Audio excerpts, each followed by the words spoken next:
முன்னொரு காலத்தில் ஒரு ராஜா இருந்தாராம். அவரோட அரண்மனைக்கு பக்கத்தில் இருக்கிற ஒரு குளத்தில் தாமரை மலர்கள் அழகாக பூத்திருக்குமா.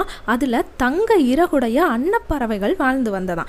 இந்த அன்னப்பறவைகள் அந்த ராஜாவுக்கு மரியாதை நிமித்தம் காரணமாக 6 மாதங்களுக்கு ஒரு தடவை தங்களோட இறகுலேருந்து ஒரு இறகை பரிசாக கொடுக்குமா, அதாவது தங்க இறகை.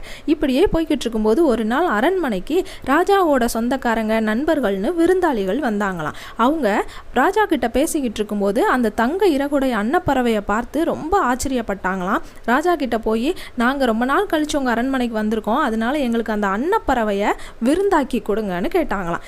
உடனே ராஜா கொஞ்ச நேரம் யோசிச்சுட்டு அங்கே இருக்கிற காவலாளிகளை அனுப்பி அந்த அன்னப்பறவைகளை கொண்டுட்டு வர சொல்லி உத்தரவிட்டாராம். இதை கேட்ட அந்த அன்னப்பறவைகள், இனிமேல் நம்ம இங்கே இருக்கக்கூடாது, வாழ்றது சரியாக வராதுன்னு சொல்லி தாங்க பரிசாக கொடுத்த அந்த தங்க இறகுகளை ராஜாவோட அரண்மனையில் இருந்து எடுத்துக்கிட்டு அந்த இடத்த விட்டே பறந்து போயிருச்சான். இந்த கதை மூலமாக நாம் தெரிஞ்சுக்கிற நெறி என்னன்னா, நம் சுயநலத்துக்காக நம்மை நம்பியவரை ஏமாற்றுதல் என்பது பெரிய பாவம்.